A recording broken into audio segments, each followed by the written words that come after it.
Tales from Terezin presents the brilliant music of 4 Jewish composers whose artistic careers and lives were cut short by the Holocaust. All interned at Terezin concentration camp, they continued to compose and perform under conditions of privation. Their work was a major component of the remarkable cultural life that flourished at the camp and contributed to the morale of those interned prior to their deportations to Auschwitz and other death camps. All 4 ultimately perished. Their legacy in music lives on in the Bridge Players' Tales from Terezin.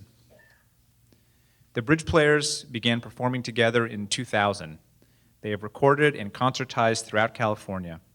Their current CD, Tales from Terezin, which is also right here available for sale, is a featured item at the U.S. Holocaust Memorial Museum's bookstore. Each musician is recognized as a master string interpreter in the Bay Area. Without further ado, please welcome the Bridge Players.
Thank you.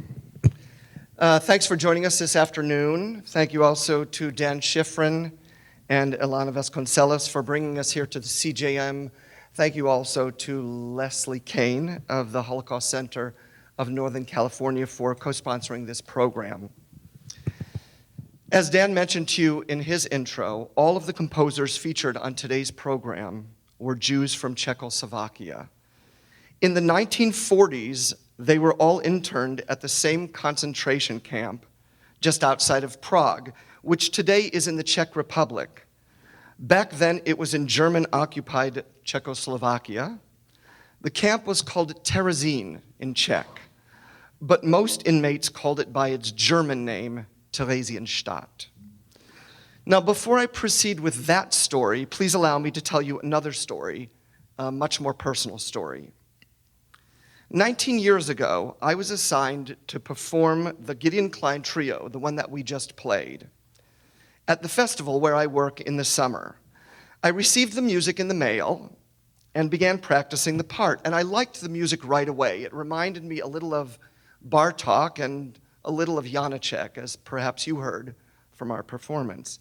I had never heard of Gideon Klein, but luckily, on the title page of the music, there was a short biographical paragraph about the composer and a photo, and it was really the photo that caught my eye. Gideon Klein was very handsome, as in Hollywood leading man handsome. Anyway, I learned that Gideon Klein was Jewish, that he was born in Moravia in 1919. He grew up in Prague. He was a phenomenal pianist and a very adventuresome composer. He even wrote atonal and quarter-tonal pieces while still a teenager. In 1940, at the age of 20, he was offered a scholarship to study at the Royal Academy in London. But because he was Jewish, the German Nuremberg laws prevented him from leaving Czechoslovakia. The very next year, 1941, he was deported to Terezín, where he continued composing. He finished writing the trio, the one we just played for you, on October 7th, 1944, and 9 days later, on October 16th, 1944, he was deported to Auschwitz, where he died a few months later. He was 25 years old. After reading this biography, I immediately thought of my mentor and former teacher, Paul Kling. Paul Kling was also Jewish and had lived in Prague, and I knew that he had been at Terezín. So I wondered if he had ever met Gideon Klein. And so I wrote a letter to Paul Kling. Now remember, 19 years ago, we actually wrote letters. I made a copy of the short bio and the photo of Gideon Klein from the music. And then in the letter, I asked my teacher if he and Gideon Klein had ever crossed paths. A few weeks later, I received a phone call from Paul Kling, my teacher, and in his elegant Czech accent, he said, "So, you are playing the music of my chamber music partner from Theresienstadt." He then went on to explain that he, Paul Kling, was a 13-year-old violin prodigy when he arrived at the concentration camp, and how Gideon Klein, at the ripe old age of 22, had become his mentor and his teacher. He told me how Gideon Klein and he had played together in a piano trio at Terezín, and he told me about the extensive series of concerts and theater performances that existed there. And thus began my education about the remarkable cultural life that existed at Theresienstadt, the composers, the instrumentalists, singers, conductors, writers, and the painters who took part in that life. But let's move on to the next composer and play a little more music. Zikmund Schul was a pianist and composer who was born in Germany to Czech Jewish parents. He moved to Prague as a teenager so that he could study quarter-tonal and atonal music with the same composition teacher as Gideon Klein. And with access to a larger community in Prague, a much bigger city than he had grown up in, he also cultivated an interest in synagogue music, and he began cataloging this music before he was deported to Terezín in 1940. At Terezín, he wrote primarily for chorus, setting liturgical Hebrew texts to music. Now, our next piece, the two Hasidic dances for violin and cello was written in late December of 1941, and it was one of the last musical compositions that Schul wrote before his death at the age of 28. The Hasidic movement in Judaism is a mystical practice that stresses joyful prayer and encourages one to discover sparks of holiness in everyday life. These two Hasidic dances, as I think you will hear, capture the joy and spontaneity of that life. Now, dance music written for violin often begins with a violinist playing open strings, as if the violin is being tuned. Schul opens the second dance in just this way, with the violin playing open strings, but he turns the convention on its head a bit by having the violinist pluck those notes instead of playing them with a bow. See what you think.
Hans Krása, the next composer, was described by his friends as a very elegant gentleman with a fierce intellect and a dry, even sarcastic sense of humor.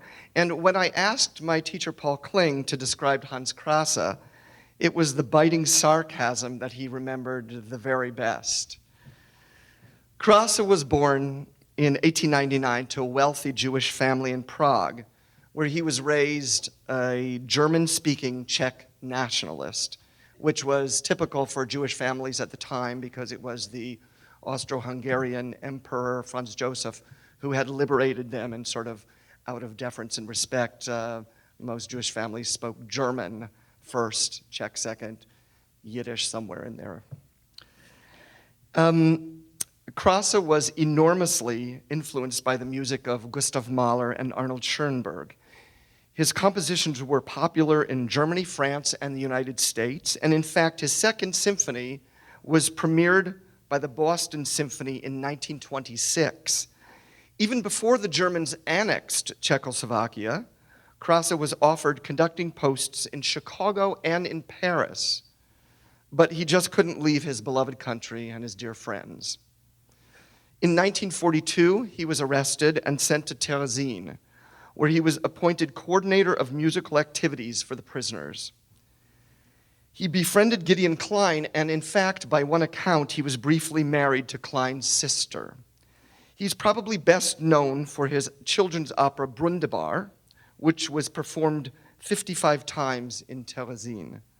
In 1944, Krása was deported to Auschwitz, where he was sent immediately to the gas chambers. He was 44 years old. Now, over the years, people have asked me how it is that the music written at Terezín survived in light of the fact that the composers themselves did not survive. Here's the story of how Hans Krása's music survived. In 1970, a Czech-American violinist named Horsha Karas learned that 8 short musical compositions had been deposited in the Jewish State Museum in Prague. He was very interested, so he flew over to have a look. And while in Prague, he met a survivor from Terezín, Gideon Klein's sister. She gave him 11 original compositions written at Terezín, 6 by her brother Gideon, and 5 by Hans Krása. The next piece, the string trio aptly titled Dance, was one of those pieces.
You may be surprised to learn that such an extensive cultural life existed at Theresienstadt. After all, it was a concentration camp and a work camp. But Theresienstadt was unique among the concentration camps. First of all, it was the only camp that the Red Cross visited. So the Germans had to make it presentable enough to fool the Red Cross. And tragically, the Red Cross was fooled into thinking that no one was being held against his or her own free will. Secondly, it happened that many famous Jewish artists, musicians, and intellectuals ended up at Theresienstadt. And the Gestapo figured that the population would be more cooperative if they were allowed to pursue their artistic and cultural interests. And thirdly, many of the artists at Terezín were forced to design and produce official art for the Germans. And by official art, I mean, for example, posters for the German war effort. So in addition to their regular jobs, the performers, writers, and artists were somehow able to rehearse, write, and perform. It was a terrible life, horrible living quarters, little food, disease, but somehow the cultural life continued and even flourished at the camp. Gideon Klein was an outstanding figure in the cultural fabric of Theresienstadt. He composed, practiced piano, and performed. He even organized a series of new music concerts so that he and his fellow composers could have their works performed. But did he compose many pieces before he was sent to Terezín, and if so, what were they like? Well, in 1990, a family friend of Gideon Klein's discovered a suitcase in his attic, an attic that had been forgotten for 50 years. In this suitcase were compositions that Gideon Klein had written in Prague while he was a student. Some were atonal, some were quarter tonal, and some were unfinished. The duo for violin and cello that we will play now is one of those pieces. It was written in Prague in 1940, when Gideon Klein was just 19 years old. The piece is in 2 movements, and it's atonal, which means that it doesn't conform to traditional harmonic rules, but please don't be afraid. Everything else about it is quite traditional. The rhythm, the phrasing, the sound production, and especially the structure. The duo has 2 movements, but we will play only the second movement. This movement is slow and sustained and has a certain longing quality to it. Gideon Klein left it unfinished, and we will play it as he left it.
A few years ago, we played some of these pieces at the Jewish Library here in San Francisco.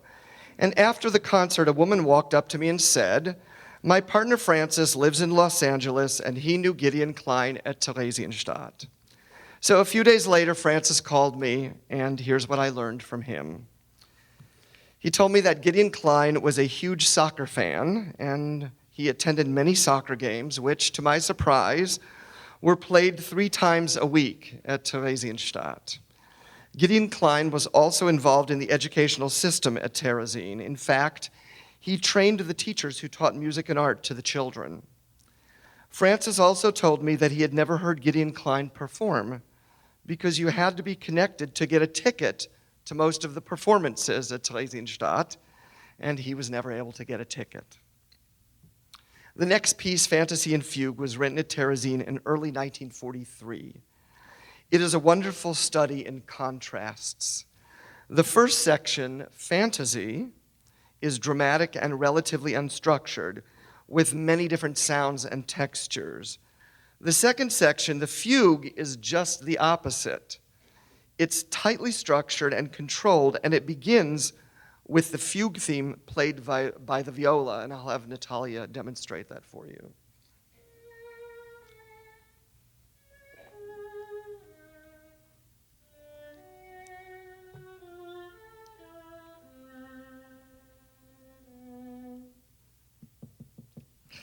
One by one, the rest of us follow with that exact theme. First the cello, then the second violin, and then the first violin. And for the rest of the piece, no matter what else is going on musically, one of us is probably playing that fugue theme. One more thing. Gideon Klein does something very clever in this piece. In the middle of the fantasy section, before we get to the fugue, he sneaks in the fugue theme. And if you listen very carefully, you'll hear Leslie, the second violinist, playing it.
Victor Ullmann was born in 1898 to a much assimilated Jewish family in the Czech region of the Austro-Hungarian Empire. So assimilated, in fact, that his parents had converted to Catholicism before his birth. He was sent to study in Vienna when he was 11, and by the time that he moved to Prague in 1919, at the age of 21, he had studied composition with world-famous composer Arnold Schoenberg.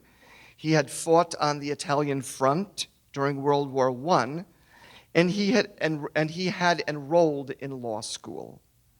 He moved to Prague so that he could concentrate on music full-time, and he ended up eventually studying quarter-tone music with the same teacher that Gideon Klein and Zikmund Schul had studied with. Soon, Ullmann became a very famous figure in the Prague music and art scene. He composed music, he conducted, he wrote books and reviews, he gave lectures, and he lobbied for complete acceptance of atonality and quarter tonality as a musical norm. This was a very important issue to him at the time. He was brilliant and he was very controversial. In 1942, he was picked up by the Gestapo and deported to Terezín. Because of his accomplishments and reputation in Prague, he became something like the elder statesman of Terezín composers. With Gideon Klein, he organized concerts of new music, and he continued composing, playing piano, and writing critiques of musical and other artistic events. His last composition was an opera entitled The Emperor of Atlantis, which my teacher, Paul Kling, remembers rehearsing briefly. But there's an interesting story to this opera. The rehearsals abruptly ended, and the production was quickly shut down when an SS officer noticed the similarity between the title character and Adolf Hitler. Victor Ullmann was deported to Auschwitz on October 16, 1944. He was in the same transport as Gideon Klein and Hans Krása, and he was killed in the gas chambers 2 days later. He was 46 years old. Now, Ullmann wrote his third string quartet in early 1943, just a few months after arriving in Terezín. In this work, he has left behind his atonal and quarter-tonal writing, and he's embraced a more conventional tonal language, somewhere between Impressionism and Expressionism, like, for example, a combination of Shostakovich, Hindemith, and Debussy. The quartet has 5 very short movements, which are performed without pause. The 5 movements are quite different in character, but they're unified by 3 elements. First of all, the melodic structure of each movement is based on the interval of a half step, which is the closest interval between 2 notes. So it's like da-dum or da-dum. You know, if you're singing a scale, it would be do, re, mi, fa, sol, la, ti, do, just the top 2 notes in the scale. Secondly, each movement is in triple meter, like a waltz or a minuet, with 1 strong beat followed by 2 weak beats. And finally, and I think most interestingly, Ullmann uses a particular rhythm throughout the piece. It's a little rhythmic motif that goes like this. It's bum, bum, ba-bum, bum, ba-bum. So long note and then a dotted rhythm. The quartet opens with this rhythm. You'll hear it in the middle sections of the quartet. And then when it reappears at the end of the last movement, I think it's kind of like the return of an old friend. A few years ago, I found this quote by Victor Ullmann that expresses his outlook on life at Terezín. He wrote, "Terezín has served to enhance, not to impede, our musical activities. By no means did we sit weeping on the banks of the waters of Babylon, and our endeavor with respect to the arts was commensurate with our will to live." End quote. And finally, I'd like to leave you with a short postscript. My beloved teacher and mentor, Paul Kling, passed away in January of 2005 at the ripe old age of 78. He survived the Holocaust and had a wonderful life of teaching and performing. He taught me so much, and I play this music and I tell these stories to honor his memory. Thank you.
you.